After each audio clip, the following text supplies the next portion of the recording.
Aku terduduk di lantai dapur dengan tubuh gemetar. Darah menetes dari pelipisku, sementara majikanku berdiri di atas kepalaku, menatap dingin tanpa rasa bersalah. "Kalau berani lari, aku laporkan kamu ke polisi," katanya. Malam itu aku sadar, aku bisa mati di negeri orang tanpa ada yang tahu namaku. Namaku Sari. Nama ini bukan nama asliku. Aku hanya satu dari ribuan perempuan desa yang memilih pergi jauh dari rumah demi keluarga. Di kampung, hidup kami pas-pasan.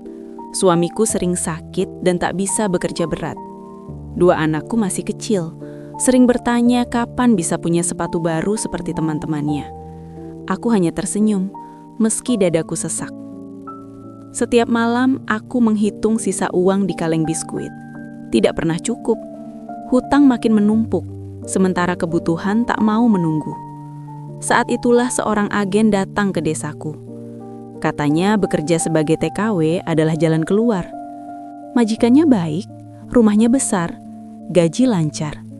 Ujarnya meyakinkan. Aku ragu, tapi keadaan memaksaku berani. Hari keberangkatan tiba. Aku memeluk anak-anakku erat, seolah takut itu pelukan terakhir.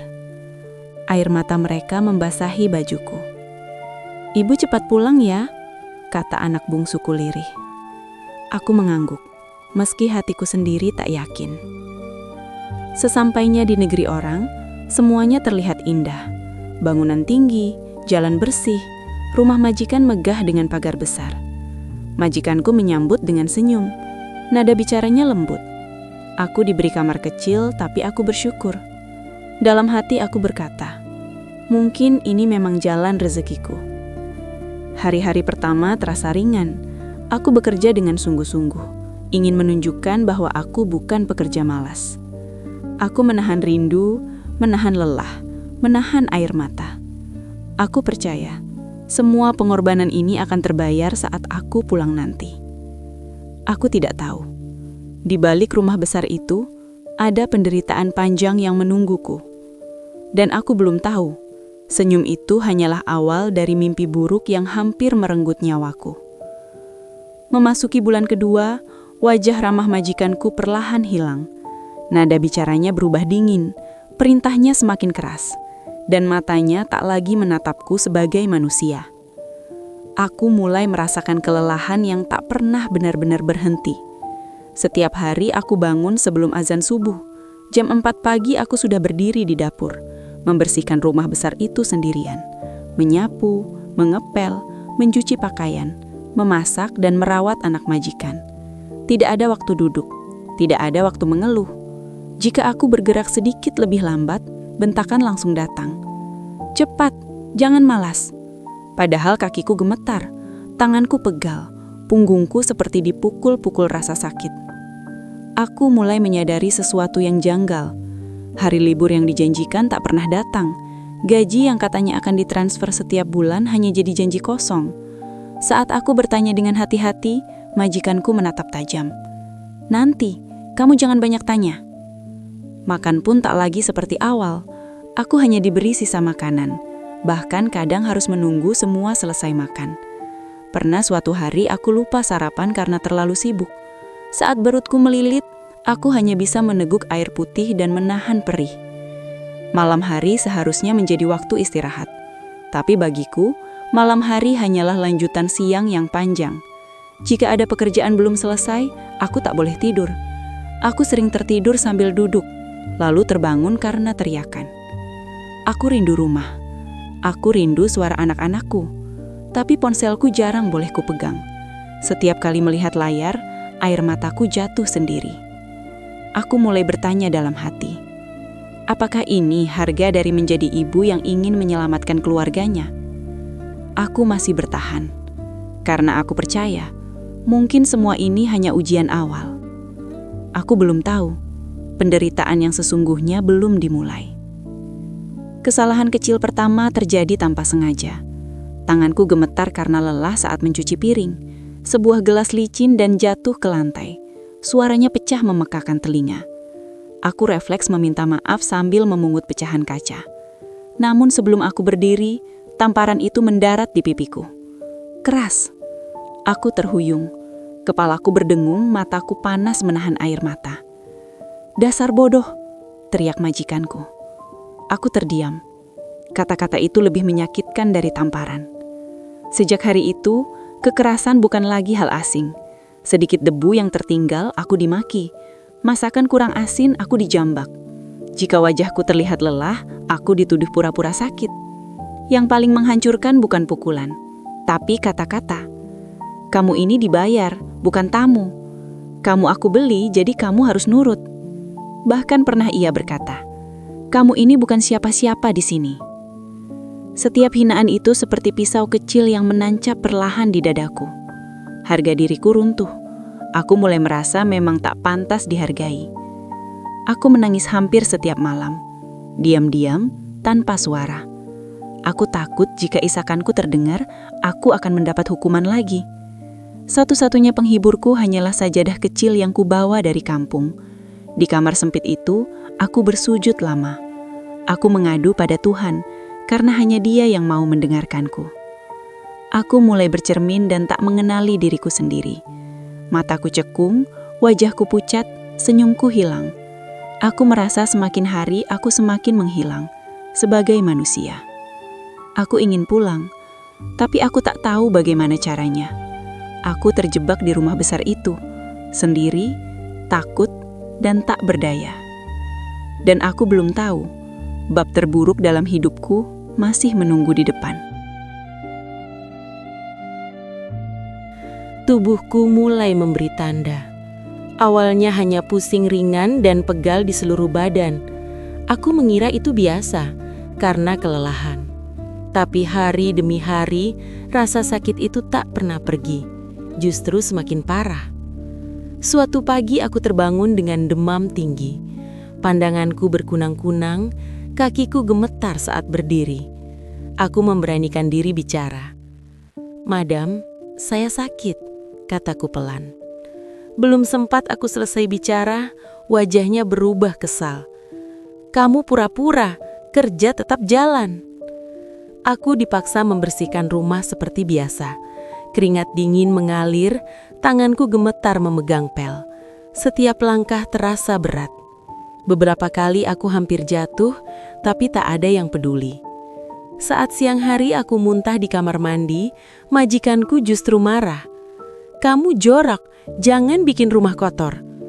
Tak ada obat, tak ada istirahat, bahkan air minum pun dibatasi. Malamnya aku tak sanggup berdiri.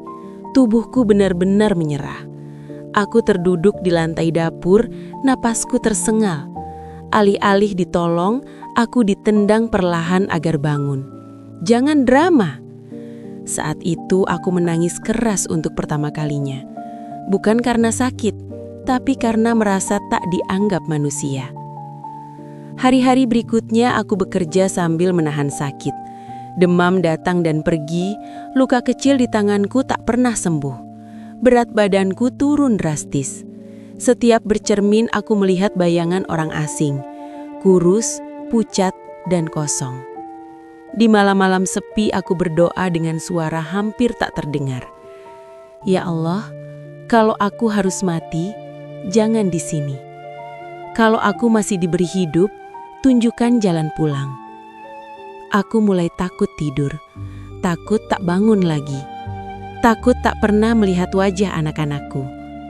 Dan di saat tubuhku semakin lemah, aku belum tahu malam paling gelap dalam hidupku sudah sangat dekat.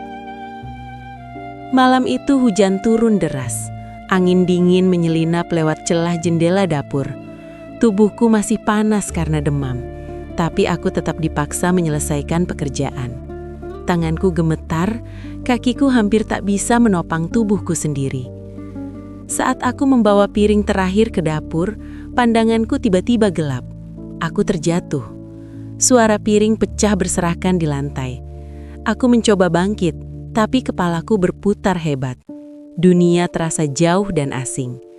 Belum sempat aku berdiri, majikanku datang dengan wajah merah penuh amarah. "Kamu sengaja ya?" Aku menggeleng lemah. Aku sakit. Tamparan itu datang tanpa peringatan. Lalu satu lagi. Aku terhuyung, kepalaku membentur meja dapur. Rasa perih menjalar hingga ke pelipis. Hangat, lalu basah. Darah. Aku menangis dan memohon. "Tolong, saya tidak kuat." Jawabannya hanya makian dan ancaman. "Kalau berani lapor, aku bilang kamu pencuri. Kamu bisa dipenjara." Aku diseret ke kamar mandi kecil di belakang dapur. Pintu dikunci dari luar. Gelap, lembab, dingin. Aku terduduk di lantai, memeluk lutut. Tubuhku gemetar hebat. Waktu terasa berhenti. Perutku perih karena lapar. Kepalaku berdenyut. Aku tak tahu sudah berapa jam aku di sana. Aku hanya bisa menangis dan berdoa.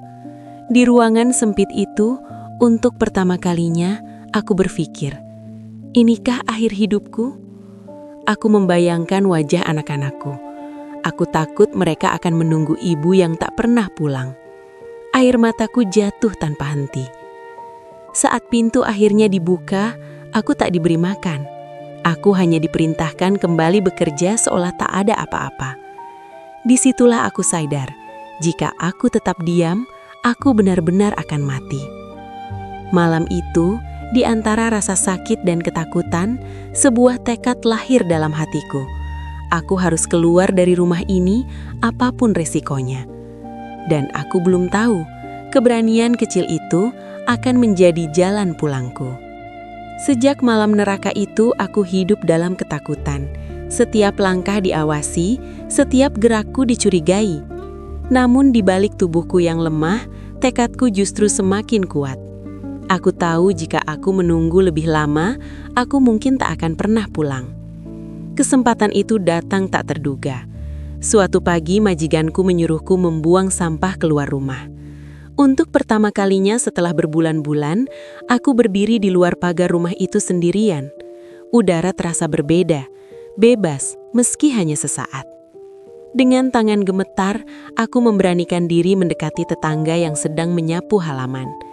Dengan suara hampir tak terdengar, aku meminta tolong meminjam ponselnya. Matanya terkejut melihat kondisiku. Wajahku lebam, tubuhku kurus, tanganku penuh luka. Aku menekan nomor yang pernah kudengar dari sesama TKW, KBRI. Saat suara di seberang menjawab, air mataku tumpah. Aku tak sanggup bicara lancar, hanya tangis dan kata-kata terputus-putus yang keluar dari mulutku. Ancaman datang setelahnya. Majikanku marah besar saat tahu aku menghubungi orang luar. Ia berkata aku akan dipenjara, dipulangkan tanpa gaji, bahkan dihilangkan. Tapi kali ini aku tak sendiri. Beberapa hari kemudian petugas datang. Aku dibawa keluar dari rumah itu. Kakiku gemetar saat melangkah melewati pintu yang selama ini menjadi penjaraku.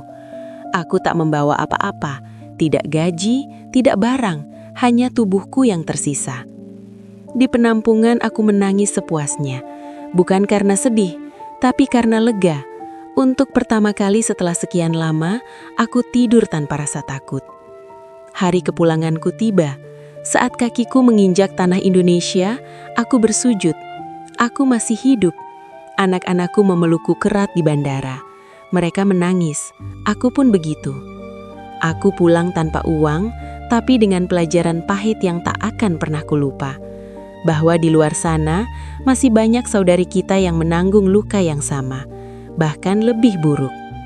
Kisah ini nyata, nama dan tempat disamarkan. Semoga kisahku menjadi suara bagi mereka yang masih terjebak dalam sunyi. Dan semoga tak ada lagi ibu yang harus disiksa demi memberi makan anak-anaknya.